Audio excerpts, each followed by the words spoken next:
Hello students, तो आज हम करने वाले हैं continuation of chemical reactions of amines. Okay, तो हमने एमाइंस की केमिकल रिएक्शन पहले भी स्टार्ट किया था। उसमें हमने बेसिक कैरेक्टर ऑफ एमाइंस कर लिया था, उसके बाद उसकी एल्किलेशन भी हमने किया और उसके बाद हमने उसका एसिडेशन भी किया। तो आज हम करेंगे जो फोर्थ इसका रिएक्शन है, कार्बिल-एमाइन रिएक्शन। ओके, और उसके आगे का हम कंटिन्यू करेंगे। तो कार्बिल-एमाइन रिएक्शन क्या होता है, उसको कार्बिल-एमाइन टेस्ट भी कहते हैं या फिर आइसोसाइनाइड टेस्ट भी कहते हैं, या फिर आप इसको आइसोसाइनाइड रिएक्शन भी कह सकते हो। ठीक है, तो ये कार्बिल-एमाइन रिएक्शन क्या होता है, इसमें आप जो प्राइमरी एमाइन जो होता है वो क्या करता है, प्राइमरी एमाइन जो है क्लोरोफॉर्म, और जब हम अल्कोहलिक KOH के साथ रिएक्ट करते हैं, उसको थोड़ा सा वार्म करते हैं, तो हमें कार्बिल-एमाइन बनता है, या फिर हम उसको आइसोसाइनाइड बोलते हैं। राइट, कार्बिल-एमाइन कहो या आइसोसाइनाइड कहो, वो बनता है। तो ये सिर्फ हमें प्राइमरी एमाइंस देते हैं। प्राइमरी चाहे एलिफेटिक एमाइंस हो चाहे एरोमेटिक एमाइंस हो, ये हमें सिर्फ प्राइमरी एमाइंस देते हैं।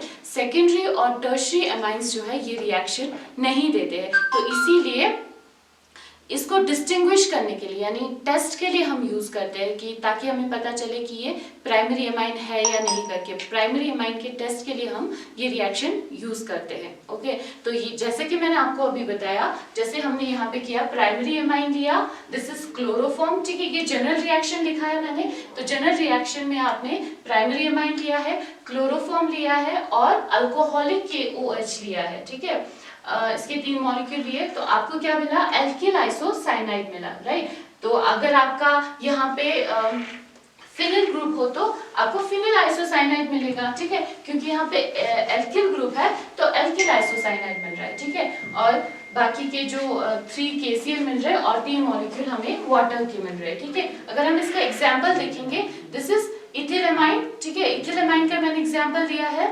तो this is a primary amine, chloroform के साथ रिएक्ट किया, अल्कोहलिक KOH डाला, वार्म किया और आपको मिला ethyl isocyanide. So this is the reaction used for the test of primary amines. Next हम अब रिएक्शन करेंगे, reaction with nitrous acid. Okay, जब हम एमाइंस को नाइट्रस एसिड के साथ मिलाएंगे तो क्या उससे क्या होगा। ठीक है, तो ये रिएक्शन जो है हम यूज करते हैं प्राइमरी, सेकेंडरी और टर्शियरी एमाइन को डिफरेंशिएट करने के लिए, डिस्टिंग्विश करने के लिए ये टेस्ट हम यूज करते हैं नाइट्रस एसिड के साथ, क्योंकि ये तीनों जो है डिफरेंट रिएक्शंस देते हैं नाइट्रस एसिड के साथ। जब हम जैसे प्राइमरी एलिफेटिक एमाइन है, ठीक है, सबसे पहले नाइट्रस एसिड क्या होता है, नाइट्रस एसिड जो है आपका HNO2 होता है। Okay, HNO2 is known as nitrous acid. अब नाइट्रस एसिड हम कैसे प्रिपेयर करते हैं, जब आप NaNO2 और HCl को मिलाते हैं, ठीक है, NaNO2 और HCl का रिएक्शन करवाते हैं तो आपको नाइट्रस एसिड बनता है। ठीक है, HNO2 बनता है।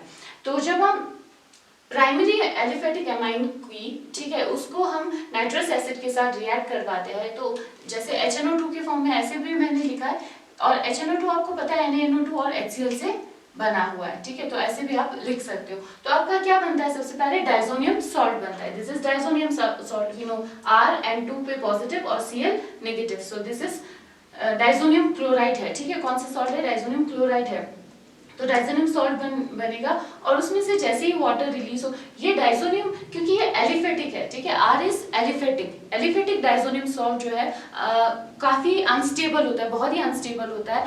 पहले जितने भी हमने जैसे डाइजोनियम सॉल्ट बनाए थे, उसमें क्या होता था, आप एरोमेटिक डाइजोनियम सॉल्ट होता था। राइट, तो यहाँ पे एलिफेटिक है, तो एलिफेटिक जो है बहुत ही अनस्टेबल होता है, तो एकदम से उसमें से वाटर रिलीज होकर आपका अल्कोहल बनता है, नाइट्रोजन N2 रिलीज होता है और HCl निकल जाता है। ठीक है, तो ये रिएक्शन देखो, प्राइमरी एमाइन से क्या बनता है, अल्कोहल और नाइट्रोजन गैस रिलीज होता है। तो इस रिएक्शन, जब नाइट्रोजन गैस किसी रिएक्शन, ये रिएक्शन करके जब नाइट्रोजन गैस रिलीज होगा तो हमें पता चल जाएगा कि ये प्राइमरी एमाइन है करके। ठीक है, प्राइमरी एमाइन है करके।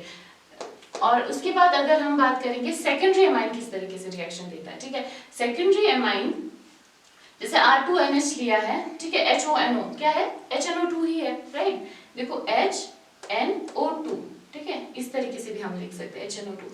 तो इससे क्या बनता है, आपका नाइट्रोसो एमाइन बनता है। ठीक है, ये जो नाइट्रोसो एमाइन है R2NN और N डबल बॉन्ड O होता है, this is known as nitroso amine. ठीक है, ये इस तरीके से होता है आपका यहाँ पे आप देख सकते हो R2 है, N है और H जो है हट रहा है यहाँ से, इस तरीके से ये H निकल रहा है और इस तरीके से यहाँ से OH निकल रहा है, राइट। तो ये H2O यहाँ से निकल रहा है, राइट, H2O निकल रहा है और ये N और ये N और O के साथ कंबाइन हो रहा है, तो दिस इज नाइट्रोसोएमाइन। तो ये येलो ऑयली चीज होता है, ठीक है, जो ये नाइट्रोसोएमाइन है ऑयली चीज होता है और येलोइश होता है। तो जो आपका रिएक्शन का जो सोल्यूशन है वो थोड़ा येलोइश और ऑयली बन जाता है, ठीक है। तो इससे हमें पता चल जाएगा कि डायरेक्टली कि वो सेकेंडरी एमाइन है करके, ठीक है। अगर नाइट्रोजन गैस रिलीज होगा तो वो प्राइमरी एमाइन होगा, अगर ऑयली येलोइश आया तो उसका मतलब है ये सेकेंडरी एमाइन है, ठीक है।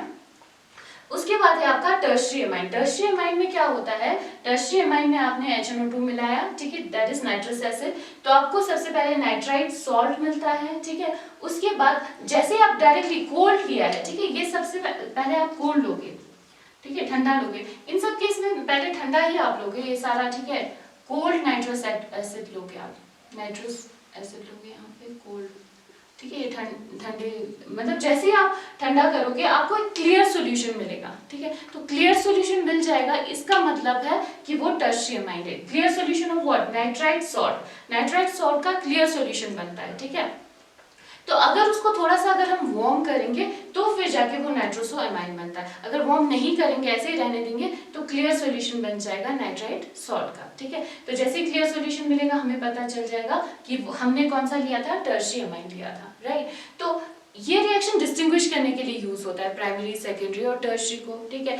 जैसे मैं फिर से आपको बता रही हूँ थोड़ा सा, जैसे अगर आप प्राइमरी एमाइन डालोगे, आपको मतलब मैंने कोई एमाइन दे दिया मान लो, ठीक है, आप मुझे नहीं पता है कि ये कौन सा एमाइन है, तो आपको कहा गया है कि बताओ ये कौन सा एमाइन होगा, प्राइमरी होगा कि सेकेंडरी होगा, टर्शियरी होगा। आप ये कर सकते हो ये वाला रिएक्शन, ठीक है। अगर उसमें से नाइट्रोजन गैस रिलीज हुआ तो इसका मतलब है प्राइमरी एमाइन है, ठीक है। अगर उस वो जो सोल्यूशन है, ठीक है, जैसे ही नाइट्रस एसिड के साथ मिलाया सोल्यूशन जो है येलोइश और ऑयली बन जाएगा तो इसका मतलब सेकेंडरी एमाइन है, और अगर क्लियर सोल्यूशन हमें मिल जाएगा तो इसका मतलब है वो टर्शियरी एमाइन होगा, ठीक है।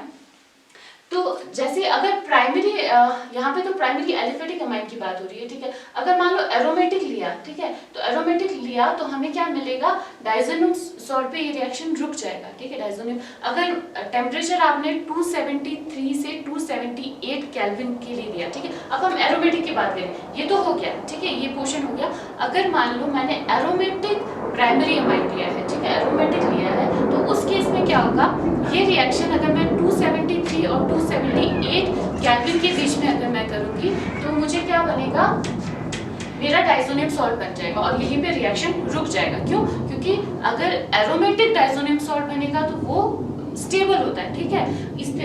ये जितना अनस्टेबल है एलिफेटिक के केस में वैसा नहीं है, तो वो आपका इसी स्टेज पे रुक जाएगा, ठीक है, ये नहीं बनेगा। लेकिन अगर आपने मान लो थोड़ा सा टेम्परेचर ज़्यादा दे दिया, 278 केल्विन से ज़्यादा टेम्परेचर दे दिया, तब वो थोड़ा सा अनस्टेबल हो जाता है और आपको आगे रिएक्शन दे देता है, ठीक है, यानी फिनॉल मिलता है आपको। यहाँ पे तो आपको अल्कोहल मिलेगा क्योंकि एलिफेटिक लिया है, तो अगर वो एरोमेटिक लेंगे तो ऑब्वियसली आपका फिनॉल बनेगा।